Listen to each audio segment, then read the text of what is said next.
¿Qué tal, amigos? Bienvenidos nuevamente al canal de YouTube de Telemetro. Soy José Jiménez y hoy en la silla de 15 preguntas está con nosotros el candidato a presidente por la Alianza de Cambio Democrático y el panameñismo, Rómulo Rux. Bienvenido a las 15 preguntas. Gracias. Oye, a pocos días de las elecciones, creo que la pregunta de rigor es ¿cómo te sientes? Súper bien. ¿Sí? Lleno de energía y muy positivo. Qué bueno. Hemos hecho el trabajo, así que todo va a salir bien. Para ti es la segunda vez en esto, ¿no? Sí. Es la segunda vez en esto. Cuéntame un poquito, primero, ¿qué pasó el primer día después de las elecciones, la primera vuelta? ¿Cómo te sentiste y por qué decidiste volver a correr?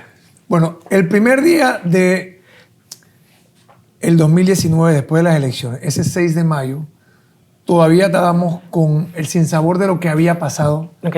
Tú sabes que esa fue una elección que se ganó o se perdió por muy poco y hubo muchas irregularidades reportadas ese día. Ok. Recuérdate que yo ni siquiera había aceptado el triunfo del presidente Cortizo en ese momento porque todavía estábamos viendo actas y todo lo demás. Ellos hicieron la llamada preliminar tarde ese día. Creo que es la vez que más tarde se ha hecho por lo reñido que estaba. Claro. Y al día siguiente, pues, nos dedicamos fue a hablar con el equipo, a poner todo en orden. Después de una elección, quedan muchas cosas que hay que terminar de organizar y nos enfocamos en eso y en seguir revisando las actas que nos iban llegando de todo el país. Seguro. En verdad estábamos decidiendo si íbamos a impugnar o no la elección. Esa es la realidad. Y ya después de un par de semanas, nosotros volvimos a incorporarnos en la campaña esta. Por eso yo siempre digo que yo llevo más de 5 años en esta campaña. Porque arrancó realmente el 6 de mayo de... ¿Qué ha sido diferente esta vuelta? Bueno, ya uno tiene más conocimiento de lo que uno tiene que hacer, de lo que no debe hacer, qué agrega valor, qué no agrega valor. Y una de las enseñanzas fue prepararse para el día de las elecciones. Con la estructura, en esta vuelta vamos con el Partido Panameñista, que es un partido fuerte, con estructura, con tradición. Y nosotros juntos vamos a tener cerca de 40.000 personas cuidando el voto ese día. Pero sobre todo, enseñanza es a balancear el tiempo y entender qué sí agrega valor y qué no agrega valor. ¿Qué aprendiste de ti mismo? Bueno, que soy una persona muy, muy resiliente, que voy hasta el final, que tengo mucha paciencia también.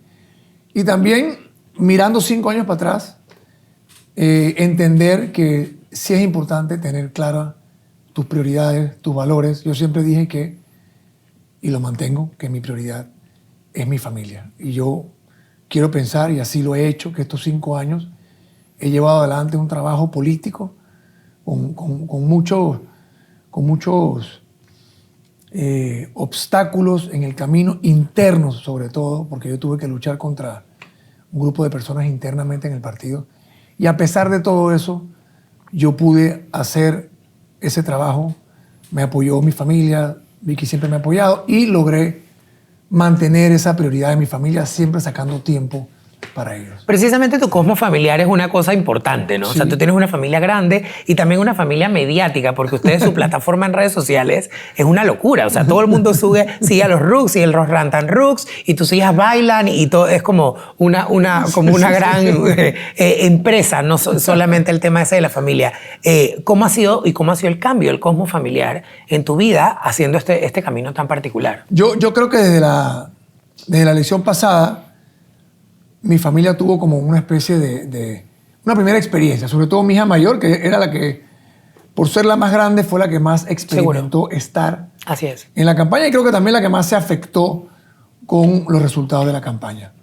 Pero creo que eso también le enseñó a ella y al resto de la familia de que la vida sigue. Y nosotros estamos Seguro. en esto para tratar de hacer las cosas bien, para tratar de cambiar el país. Y si tenemos la oportunidad, perfecto. Y en ese momento no la tuvimos, pero estando tan cerca decidimos que teníamos que volver Así es. a tratar para lograrlo. Yo estoy convencido que nosotros vamos a ganar este 5 de mayo. Y después de esa elección, como sabes, vino la pandemia y a raíz de la pandemia vino el TikTok y a través del TikTok vino todo esto que tú mencionas de una plataforma digital que tienen mis hijas por ser ellas, no por mí, porque esto no nace como una estrategia política, como hay gente que me pregunta. Claro. Esto sencillamente fue, hey, estamos aquí encerrados en la casa, Vamos a divertirnos, claro, sí, seguro que sí. Vamos a divertirnos. Estaban en combo, o sea, y la gente descubrió como que, oye, hay que vivir en grupo, así es más fácil la cosa. Y fue realmente muy positivo porque nos ayudó Seguro. a pasar el tiempo y la gente, hubo mucha conexión. Un feedback. Y de ahí nace importante. realmente esa plataforma digital que tú mencionas. Precisamente los padres aprenden muchas cosas de sus hijos. ¿Tú qué aprendes de tus hijos? Bueno, me enseñan mucho también. Yo creo que yo he aprendido que ellas, voy a hablar de las grandes porque los más chiquitos todavía creo que no experimentan mucho lo que está pasando, aunque sí sienten claro. la ausencia, sí sienten el cambio. ¿Dónde está mi papá? De vida. Claro. ¿Dónde está mi papá? Yo siempre he sido un papá muy presente, sobre todo ahora con los hijos más chiquitos, porque cuando estaban mis otras hijas creciendo, quizás yo estaba más de lleno en el trabajo. Y sí, de ellas he aprendido también que ellas son mucho más fuertes de lo que uno se imagina que son. Y me gusta que ellas son mujeres que saben que las mujeres tienen el poder y que las mujeres son igual o mejor que los hombres, que deben tener las mismas oportunidades. Y sin decirte que son feministas, sí son mujeres que creen en ellas, creen en el poder de las mujeres y creen en que aquí no hay que estar discriminando. Oye, acabo de notar que tienes un tatuaje que nunca te había visto. Cuéntame qué significa ese tatuaje. Esto es en números romanos, la fecha, el año pues, de cada uno de los nacimientos de mis 7 hijos. Rómulo Rux es un candidato que obviamente tienes un poquito más de experiencia porque ya estas son la segunda vez que corres para este puesto. ¿Cómo ves el panorama nacional en muchos aspectos? Vamos a comenzar, por ejemplo, en el tema de la Caja del Seguro Social. Aquí parece que todo el mundo tiene una solución que al final no es una solución. Hay unos diálogos donde las mesas la gente nunca concluye nada.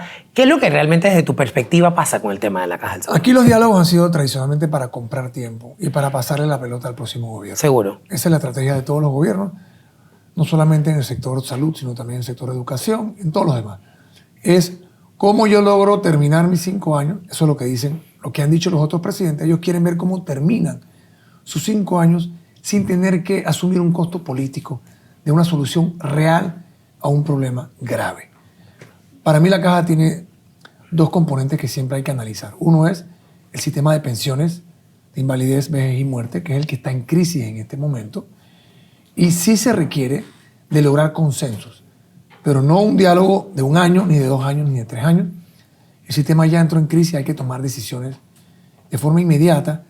Lo primero que hay que hacer es poner la casa en orden, es eliminar las botellas, eliminar las maleanterías que hay en la Caja del Seguro Social, unificar los sistemas, el sistema de salud de la Caja del Seguro Social con el del Ministerio de Salud.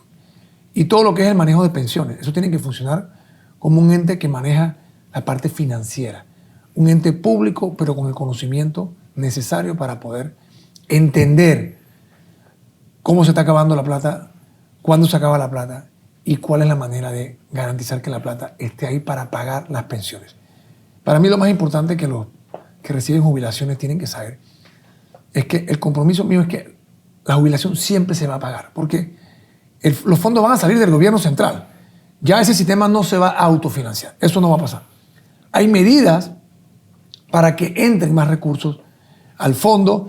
Una es mejorar el retorno en las inversiones de los activos de la Caja del Seguro Social. Otra es pasarle otros activos de otros sistemas al IBM para que el IBM pueda cobrar y generar otros ingresos. Yo no estoy listo para hablar de cambios en las paramétricas, para subir edad de jubilación, etcétera, hasta que nosotros entendamos bien qué es lo que está pasando y hasta que el gobierno se sacrifique. O sea, el gobierno tiene que sacrificarse, el gobierno tiene que conseguir los recursos necesarios para cubrir esa diferencia que hay entre lo que entra en el sistema y lo que sale del sistema. Por supuesto, como ya dije anteriormente, hay muchas cosas creativas que se pueden hacer sin tener que hablar todavía de cambiar las paramétricas. A mí se me hace difícil pedirle sacrificios a los panameños cuando el gobierno no se sacrifica y el gobierno se gasta la plata en la asamblea, en la descentralización, se la roban en las licitaciones. Entonces, esa es la prioridad.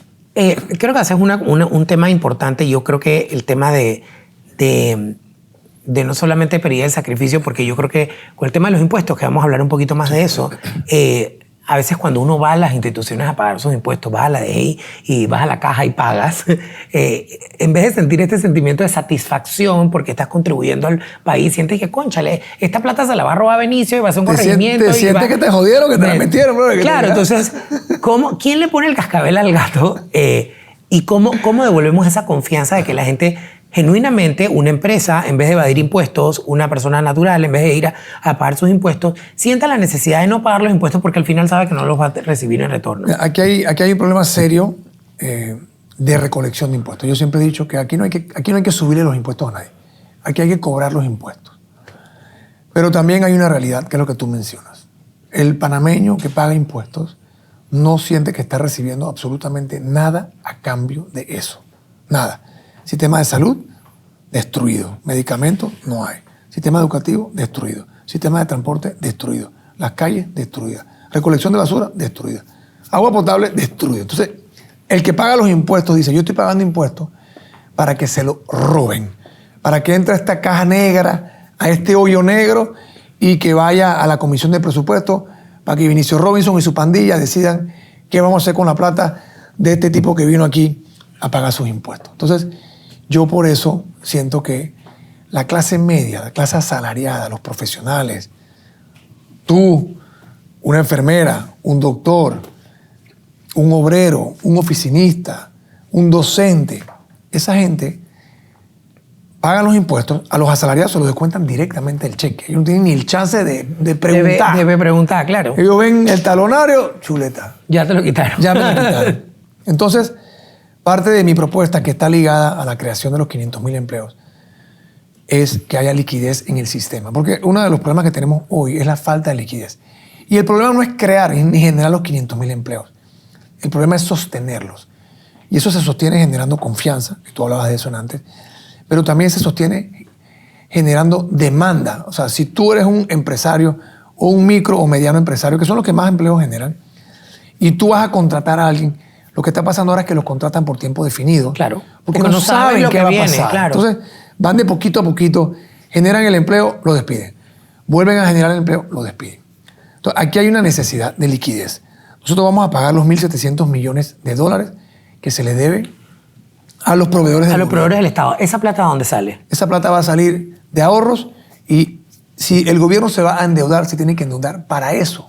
No para que se roben la plata, no para dársela a la descentralización paralela. Imagínate que tú, en vez de emitir deuda o en vez de pedir una línea de crédito o en vez de ahorrar para financiar política, para financiar la descentralización o para financiar los 230 millones de la planilla de la Asamblea, imagínate que esa plata tú la usas para lo que de verdad tienes que usarlo. Entonces, si esa plata tú se la devuelves a los empresarios, unos son chiquitos, otros son grandes.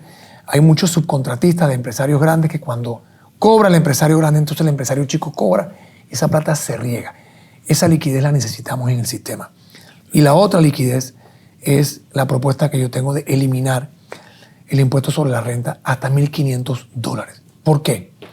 Tú has escuchado a todos los candidatos hablar de propuestas, unas más locas que otras, pero yo no he escuchado, hasta la mía, ninguna propuesta que tome en cuenta que la clase media está golpeada, que la clase media es la clase más olvidada desde el punto de vista de lo que ellos pagan en impuestos y de lo que reciben a cambio del Estado. Porque una persona que paga impuestos, que gana $2,000, $3,000, o una familia que juntos ganan 3,000 o 4,000 o 5,000, deberían tener un sistema educativo que no los obligue a mandar a los hijos a la escuela privada. Yo aspiro a que haya un sistema público, que tú puedas mandar a tus hijos al sistema público y que tú te sientas que estás recibiendo la misma educación que el sistema privado. Esa plata te la ahorras, te queda en el bolsillo. Si tú no tienes que ir a una clínica privada porque el seguro funciona o porque el sistema de salud funciona y hay medicamentos, esa plata también te queda en el sistema. Entonces no es tan difícil pagar impuestos si tú estás recibiendo algo a cambio. Aquí se invierten, Yossi, $9,000 millones en el sistema de salud. Y los que financiamos ese sistema de salud no estamos recibiendo nada a cambio. Y pagamos seguro educativo y hay gente como yo, por ejemplo, que paga seguro educativo y no tengo nada que ver con está financiando para que los otros panameños que no pueden accedan y que tengan la oportunidad de tener esa educación. Pero si nosotros exoneramos los 1.500, los primeros $1.500. Tú vas a tener personas que van a recibir adicionales a lo que están recibiendo hoy, hasta $106 directamente para su bolsillo. Esa plata, en vez de ir a la Comisión de Presupuesto, para que se la roben y para que la maneje Vinicio con su pandilla, esa plata queda en tu bolsillo y tú decides qué vas a hacer con esa plata. Ahora, es bonito hablar de esto porque suena como cada plata en el bolsillo y tal, pero igual, por ejemplo, esa persona que gana $1.500 que no tributa o que no tributa ese pedazo. No tributa el impuesto sobre la renta. Sobre eso. ¿Qué responsabilidad también tiene esa persona sobre su aporte a la nación? Porque el problema es que, por ejemplo, en países más desarrollados como España, la gente paga el 40, el 35% de su salario en impuestos, pero si se te rompe una pierna vas a un hospital y te atiende perfectamente. Aquí el problema es que no nos quitan eso, pero al final tampoco... Es que ese es el problema, que te quitan el impuesto pero no te dan nada a cambio. El impuesto que estás pagando como panameño está supuesto a, primero, apoyar a los que no pueden ni siquiera pagar impuestos. Hay que tener esa solidaridad. Pero también tú estás supuesto a recibir un servicio del Estado, ya sea de salud, ya sea un servicio educativo, ya sea que te recojan la basura, aunque pagues algo adicional por aseo, o agua, por lo que también debes de pagar. Pero eso no está pasando. Yo prefiero que esa plata la manejen los panameños directamente a que esa plata se la robe a alguien en la asamblea o en el gobierno, porque no es que esa plata va a dejar, esa plata entra en el sistema. Ese crecimiento económico que genera esa plata genera otros empleos. Esos otros empleos generan otros impuestos y además de eso, eso genera crecimiento económico que genera más tributos. O sea, que no es, una inversión. Básicamente tú apuestas un poco a inyectar la plata directamente en la economía. Sí. Y eso, si tiene el efecto que debe tener, eso crece la economía y genera más crecimiento económico que genera más tributos. O sea, no es que estás sacrificando ese dinero en los tributos. Tú lo estás invirtiendo en la economía y le estás diciendo al panameño o panameña que recibe esa plata, hey, yo con estos $100 ahora voy a comprarme algo, o voy a pagar una deuda, o voy a comprar unos medicamentos, o voy a ir a un restaurante. Eso es lo que genera el crecimiento económico que necesitamos generar. Para salir de esta crisis económica en la que estamos, tenemos que salir de ella creciendo, no solamente ahorrando, porque quiero dejar claro, esto incluye un plan de ahorro, esto incluye un plan para financiar eso. Nosotros tenemos que recortar en donde se está malgastando hoy en día. Con el tema, por ejemplo, en octubre y en noviembre, pues sucedió todo el tema de la mina y ahora está el tema de qué pasa con la mina, ¿no? Yo creo que es importante que independientemente si la gente es pro mina o es anti mina, o sea, el efecto de la mina está. O sea, hay gente que se quedó sin trabajo, hay un hueco, hay una inversión también. ¿Qué va a pasar con la mina o qué pasa con la mina desde tu punto de vista? Porque obviamente... creo que ha sido uno de los candidatos más criticados por el tema de la mina. ¿Qué pasa? ¿Cuál es tu visión de lo que pasaría después que se quedara presidente? O sea, yo fui criticado por advertir lo que iba a pasar si se cerraba la mina. Pero ya la Corte habló, la gente habló, y mi compromiso es cerrar la mina. Ese es mi compromiso. Y generar los empleos, el crecimiento en otras áreas de la economía. Sí, pero yo lo que quiero es saber qué pasa con esa inversión, porque en verdad también cerrar la mina hay que cerrarla, pero desde mi punto de vista también hay una infraestructura ahí, hay un puerto, ¿qué se hace con todo eso? Bueno, por eso yo he insistido en que se presente un plan de cierre, porque tiene que ser un plan de cierre que sea lo más pronto posible para darle la tranquilidad a los panameños de que se está cumpliendo con el fallo de la Corte. Y ese plan de cierre tiene que decidir o tiene que incluir qué se va a hacer con esos otros activos que no van a estar ligados a actividad minera, pero... Como te dije anteriormente, lo que tenemos que hacer es proceder con el cierre de la mina. El tema básicamente de toda la gente que un poco se oponía al tema de la mina también era de que no, porque es que el turismo nos va a dar todos esos empleos. El turismo es como una respuestita que la gente siempre tiene guardadita para la mejora de nuestros días. Pero yo desde que estoy chiquito escucho es que el turismo, entonces tenemos un país como Costa Rica al lado que tiene a lo mejor menos recursos que nosotros y están volando en el turismo. ¿Por qué en Panamá piensas que no hay una estructura de turismo o una industria de turismo realmente puesta? Porque yo tengo 43 años y es lo que más escucho. Da rabia ver a Costa Rica y a República Dominicana haciendo el trabajo que nosotros podemos o debimos hacer en su momento. Aquí nunca se ha tratado el turismo como una política de Estado. Para mí, el turismo es tan importante o más importante que el Canal de Panamá y se le debe tratar igual que se le trata al Canal de Panamá. Nosotros tenemos que apostar al turismo como la mejor forma y la forma más rápida de generar crecimiento económico y de generar empleos, porque el turismo es uno de los mayores generadores de empleos. Y por eso sí, dentro del plan de nosotros de generar los 500.000 empleos en 5 años, el turismo es el eje principal de la generación de empleos. ¿Qué requerimos? Entender que el turismo es o debe ser lo más importante para el país desde crecimiento económico y de generación de empleo. Entendiendo eso, tener un plan a 20 años, pero que se siga. Aquí hay plan de turismo, aquí ahora se creó el Fondo para la Promoción del Turismo, PROMTUR, que promueve el turismo. Eso ha sido excelente iniciativa. Hay que mejorarla, hay que agregarle más fondos todavía, hay que quitarle algunas trabas que todavía tienen para poder operar. Y para mí, al final del día, esto se define en si el presidente entiende o no la importancia del turismo y si el presidente va a adquirir el compromiso. Yo lo he dicho, el presidente de Panamá debería estar viajando, como hacen los otros presidentes. Cuando hay una feria en España de turismo, ahí tiene que estar el presidente. Ahí tiene que estar el presidente promoviendo su país.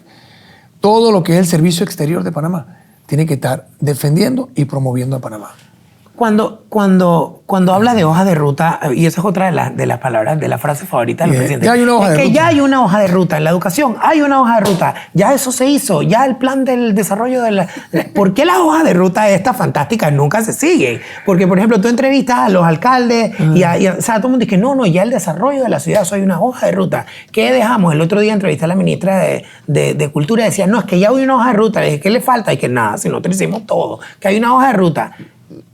¿Por qué las hojas de ruta no se siguen? Lo que sí es cierto es que la mayoría de los problemas en Panamá ya están diagnosticados y tienen, como dices tú, la hoja de ruta. Pero te doy un ejemplo, el compromiso por la educación. Eso hubo un consenso, todo el mundo se puso de acuerdo. ¿Qué pasa? Al final no hay voluntad, yo sí. No hay voluntad de cumplir con esa hoja de ruta porque en el camino hay decisiones que tomar que tienen un costo político. Y cuando tú llegas a la presidencia, si tú llegas pensando en cómo vas a reelegir tu partido, tus decisiones se van a basar en cómo perpetuarte en el poder. Eso me afecta el próximo periodo electoral, cómo yo mantengo mi poder político, en vez de estar decidiendo cómo yo genero plazas de empleo, cómo yo garantizo una educación de calidad y cobertura en la educación. Ya en la mayoría de los problemas es cierto que hay una hoja de ruta o existe un diagnóstico. Políticamente, cuando los presidentes llegan, empiezan a tomar las decisiones pensando que se van a quedar 5 años más. Y como pensando que te vas a quedar 5 años más, las decisiones nunca van a ser las correctas, por eso nunca se quedan 5 años más. Entonces, es una falta de voluntad de los gobiernos y una burocracia, un sistema político que se ha tragado esa capacidad de poder operar y de poder hacer las cosas bien. En esa misma línea del tema de lo que hablabas de perpetuarse en el poder siempre, en vez de hacer 5 años, sí, un gobierno, como quien dice, ejemplar. ¿Qué se puede hacer en 5 años y qué es una irresponsabilidad prometer en 5 años? En 5 años se puede hacer mucho. No se puede hacer todo. Pero lo que hay que entender es que lo que no se puede hacer en 5 años, hay que iniciarlo. No importa si se va a inaugurar en el próximo gobierno o no importa si los frutos se van a ver en el próximo gobierno, hay que iniciar los procesos de cambio.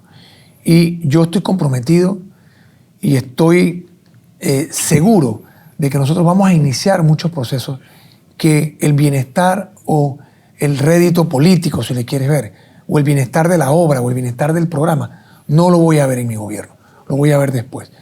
Pero nuevamente, a mí no me importa qué pasa en el próximo periodo electoral. A mí me importa qué yo hago con mis 5 años. Y si tú tomas esa vía para tomar tus decisiones, si tú entiendes que tú puedes iniciar un proceso de cambio en el sector educativo, a lo mejor al inicio puede que haya algún tipo de reto, pero esos retos son necesarios para cambiar los sistemas que ya están obsoletos.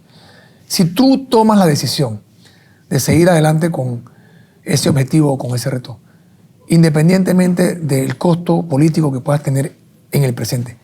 Porque sabes que eso es lo que más le conviene a los niños dentro de 5 o dentro de 10 años. Entonces, esa es la decisión correcta.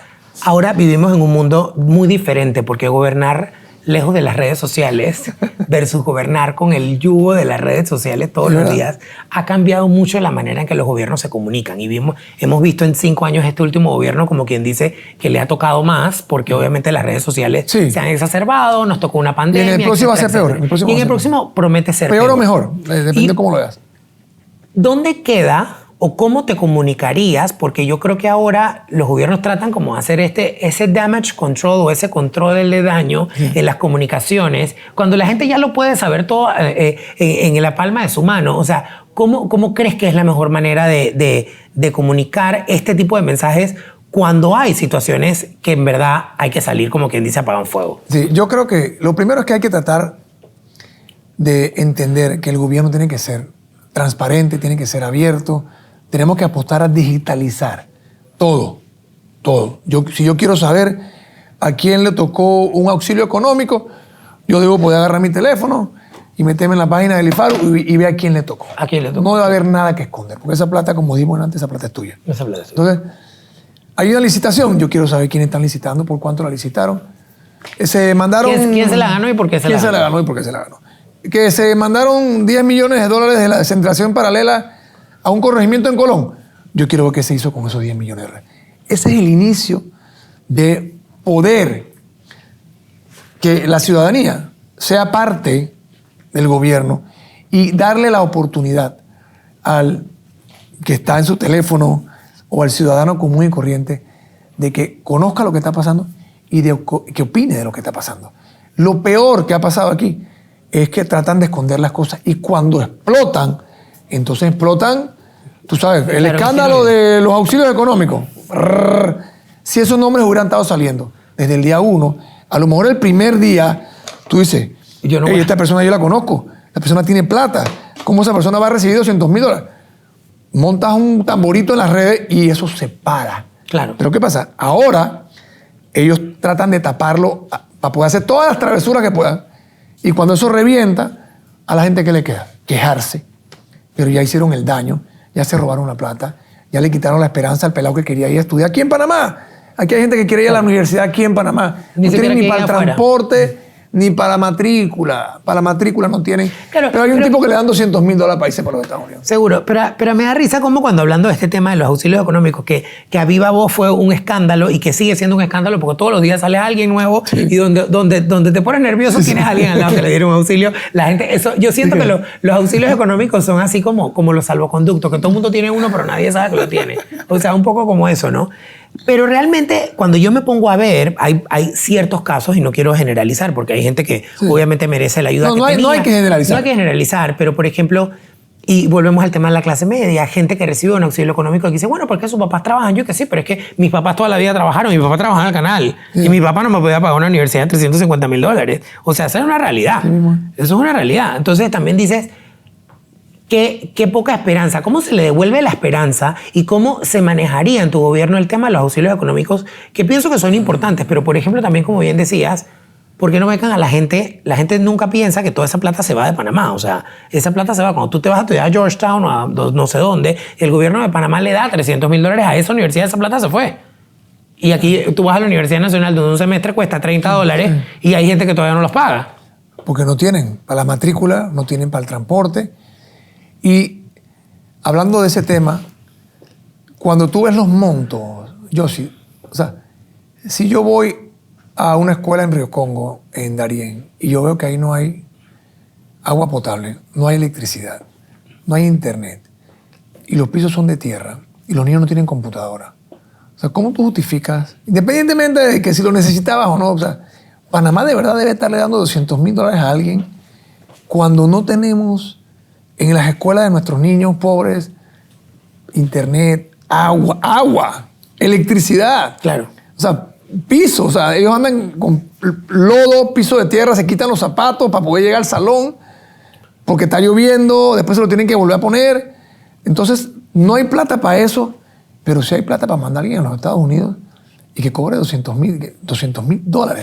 Esa incongruencia, eso a mí no me hace ningún sentido. Esa incongruencia, ¿cómo se cambia? Porque, por ejemplo, yo en esa silla he tenido mucha gente que dice eso, y cuando entra al gobierno te dicen que, bueno, yo sí, lo que pasa es que la partida es para eso.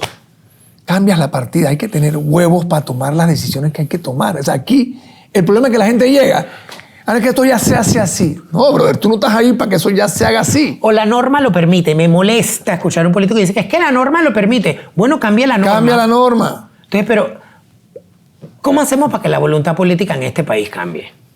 Yo lo he dicho y por eso llevo 10 años en esto. Y por eso decidí correr otra vez después de haber perdido por 40,000 votos.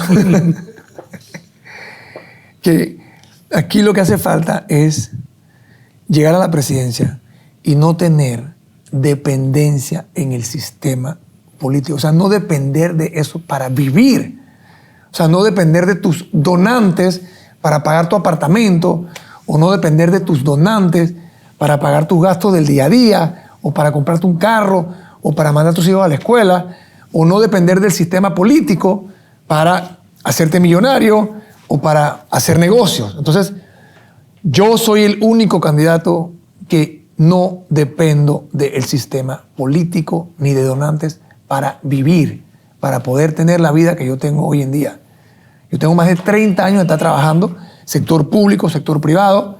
Entonces, eso es lo que necesita Panamá. Que alguien llegue ahí y se olvide de cómo el sistema político lo beneficia, o qué pasa cuando yo salgo de aquí en 5 años, chuleta, me voy a quedar sin trabajo, cómo hago para que quede alguien que se lleve bien conmigo y nombre a mi estructura, o que me den un puesto a mí en el próximo gobierno. A eso se dedican. Mira la gente que está ahí, están reciclados y vuelve y regresa. O sea, Dios mío, ya vete para tu casa. O sea, hablando precisamente de ¿por qué no se van para la casa? Porque no tienen... no saben hacer otra cosa. No saben otra cosa. Viven del sistema. ¿Cómo crees que va a pasar? Hay un movimiento independiente fuerte, creo que un poco más organizado que en otros momentos. Sí, sí. Y la oferta, por ejemplo, para el tema de la diputación es un poco más interesante. Yo pienso que siempre los diputados independientes andan como por ahí solitos, y este movimiento ha sido un poco más interesante.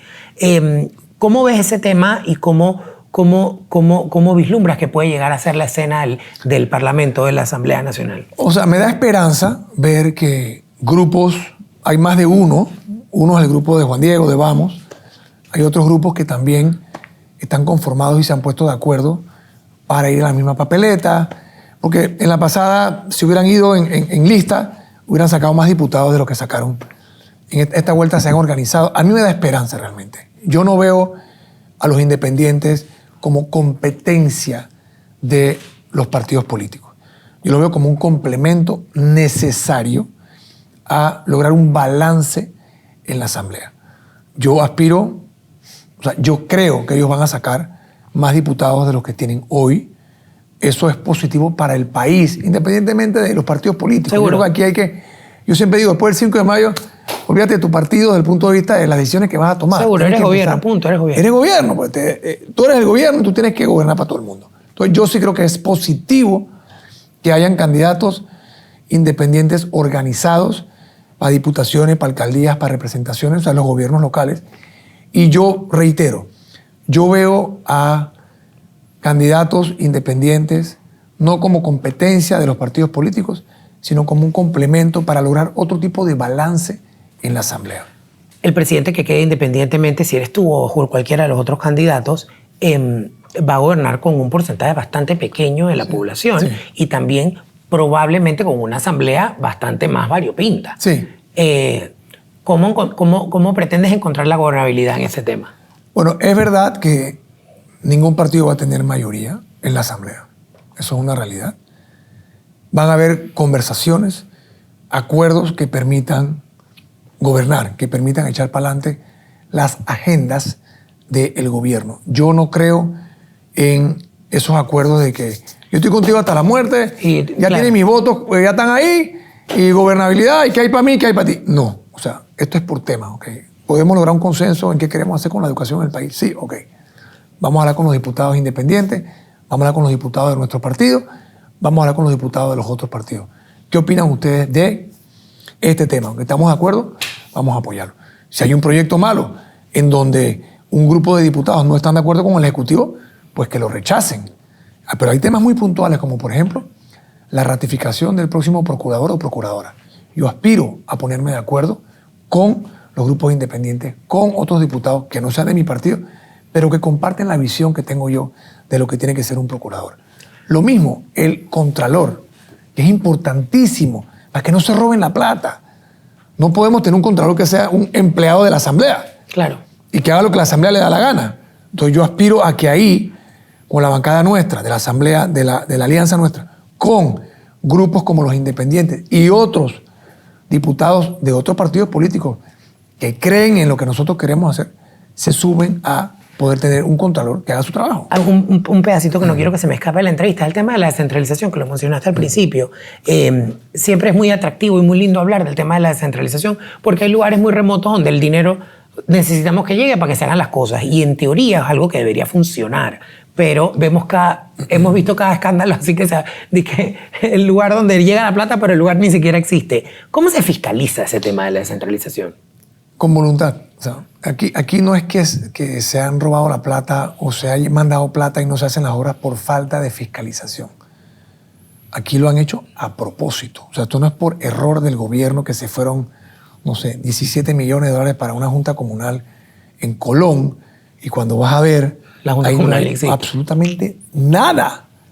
No hay nada. Entonces, la descentralización como concepto es buena, pero esta gente la prostituyó, la destruyó con la descentralización paralela, que es un formato aparte, una gestión aparte, que, como dices tú, lo permite la norma o lo permite la norma. Vuelta y la norma. Entonces, supuestamente, ¿qué hicieron? Empezaron a agarrar la plata que no podían mover por la Asamblea o que no podían mover por otros medios, y decidieron moverla a través del Ejecutivo, a través de la descentralización, y ahí le mandaban la plata a los diputados que decían, oye, mándame a tal junta comunal. No voy a generalizar, pero todos sabemos que en muchos casos esa plata llega, la limpian, la lavan, la convierten en cash, pagan un cashback, tienen un sistema montado para eso, y de cada $100,000, esa gente paga $30,000 a alguien que le lava la plata, y los otros $70,000 se los quedan. No son para hacer obra, claro, son para robárselos. Ayer hubo una fusión de un candidato Melitón con el señor Torrijos. ¿Qué opinión te merece eso? En realidad no me causa mayor impresión. Yo siento que eso se veía venir. Yo creo que desde el primer debate te das cuenta que estaban en comunicación, por lo menos. Entonces, sí creo que para la gente que da firmas para candidatos independientes, cuando ven que el candidato independiente, no independiente, porque una persona que está inscrita en un partido no es independiente, es un candidato que logró las firmas por la libre postulación, vamos a decirlo como es. Cuando la persona le da a un candidato el apoyo para eso, espera que esa persona llegue hasta el final, o que no utilice el poco caudal que pueda tener en tratar de apoyar un candidato que es un candidato que toda la vida ha sido político, que vive, ese es un candidato que vive del sistema, que vive de la política, que no se le conoce trabajo, no se le conoce nada, y alguien que apuesta a una opción independiente o por libre postulación, venga un candidato que está apoyando a alguien que representa el sistema, eso yo me imagino que también crea cierta aprensión y decepción para esas personas. Yo pienso que eso demuestra que hay varios vacíos en la ley electoral, ¿no?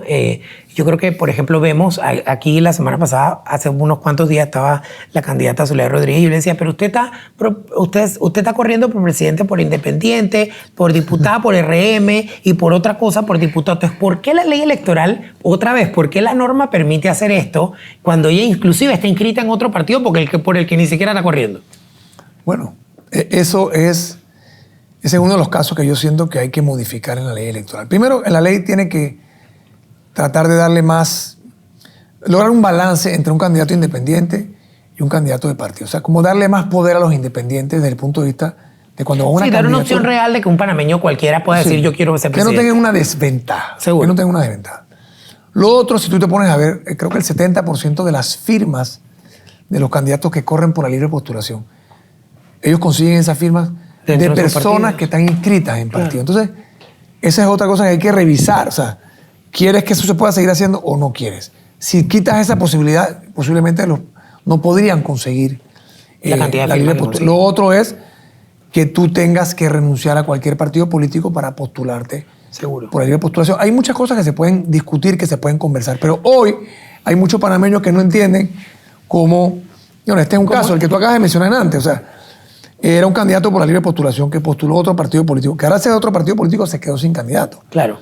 Y que encima no, y que encima, por ejemplo, yo creo que genuinamente, porque los vi, porque conversé con muchos de ellos, porque los entrevisté, panameños genuinamente independientes que corrieron para puestos populares y fueron sacados por estas personas porque sus plataformas les permitieron conseguir más firmas. Yo tengo una amiga personal que en verdad ella hizo un trabajo olímpico para poder correr como diputada y le pusieron, un partido le puso a una persona disque de independiente y le recogieron las firmas y la sacó. Eso está pasando y pasa, bueno, obviamente en la presidencial lo estás viendo, hay dos de los candidatos están inscritos en otros partidos políticos, de los 3 que entraron, y la otra tiene el respaldo de lo que fue un partido político.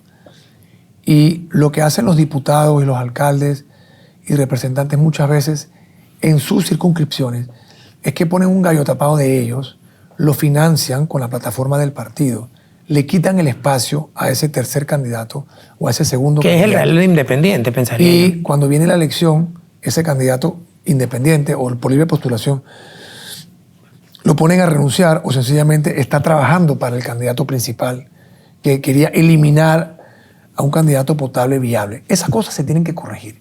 Y yo sí creo que hay que hacer algunas modificaciones al código para darle más ventajas o igualar, porque hoy están en una desventaja, a los candidatos que aspiran por la libre postulación. Otra cosa que creo que está muy prostituida es el reglamento interno de la Asamblea. Y ellos son juez y parte. ¿Cómo se cambia eso? Con la mayoría en la Asamblea dispuesta a hacer los cambios. Hoy en día nadie ha querido hacerlo, nadie ha tratado de hacerlo. Los que han tratado saben que están tratando para mandar un mensaje porque no lo van a lograr, pero nosotros aspiramos a que parte de lo que nosotros vamos a lograr en esas conversaciones con otros partidos o con independientes sea un compromiso de parte nuestra de cambiar ese reglamento interno. Arte y cultura. Nuestro país tiene tantas grandes glorias en el arte, en el deporte, en la cultura, pero son estos ejercicios aislados. Tenemos un Rubén Blades y siempre hablamos, como aquí siempre entrevistamos a la misma gente. Yo tengo toda mi vida trabajando en entretenimiento y siempre entrevistas a las mismas 5 personas y ya, se acabó la gente. ¿Qué pasa con la cultura y con el arte? Son ¿Cuál es? personas que han surgido a pesar del sistema, no porque el sistema los ayudó. Ellos son sobrevivientes, tuvieron un break, tuvieron un chance, tuvieron una oportunidad y se rompieron el molde y lograron salir. Un ejemplo son las gimnastas de nosotros, por ejemplo, que están ahora mismo dejando el nombre de Panamá en alto. En Panamá no pueden entrenar. Aquí no hay el equipamiento. Seguro. Están ganando medallas de oro afuera, están yendo a las Olimpiadas, pero aquí no hay el respaldo. Aquí no ha habido un... Les ponen un post. Les ponen un post en Instagram que les apoyan. Sí. Bueno, y me gusta cuando le contestan al presidente y le dicen, ¿para qué me estás felicitando si tú no has hecho nada? En verdad, esa peleita hay que darle un aplauso. La más la votó, porque en verdad, ¿sabes? Contestarle al presidente de tu país y que muchas gracias, pero no gracias. La votó. Y eso, esa es la realidad que viven, en el ejemplo de los atletas. Pues. Esa es la realidad que viven los atletas panameños. Los artistas también. Pasan con los artistas también. Aquí no ha habido una cultura de entender el poder transformador que tiene el arte, que tiene, bueno, el deporte ya lo conversamos. Y yo siento que ningún presidente que ha llegado conoce o se identifica con la importancia del arte. Y por eso es que aquí no ha pasado nada.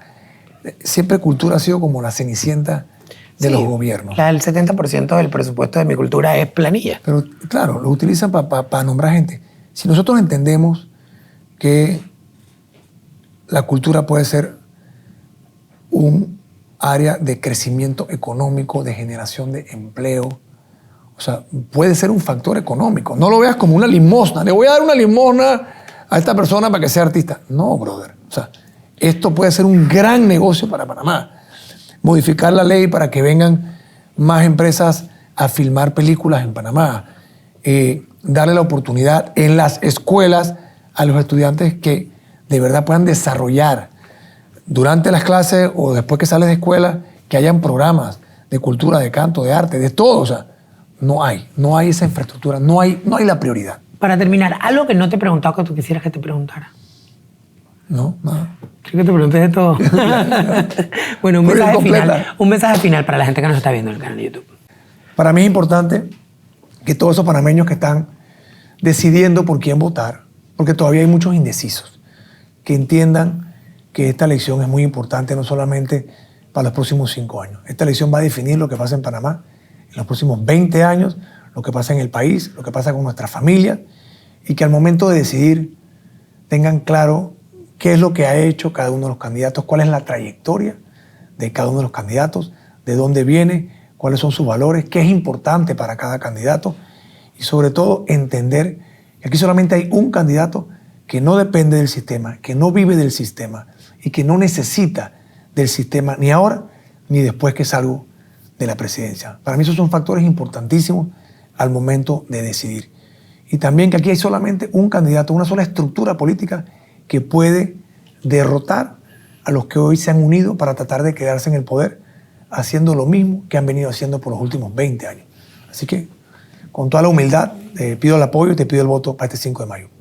Rómulo Rux estuvo aquí en las 15 preguntas. Rómulo, muchísimas gracias por estar aquí y tu tiempo también, que sé que es importantísimo a pocos días de la fiesta electoral. Yo soy Yossi Jiménez y gracias a ustedes también por estar en sintonía. Será hasta la próxima. Chao.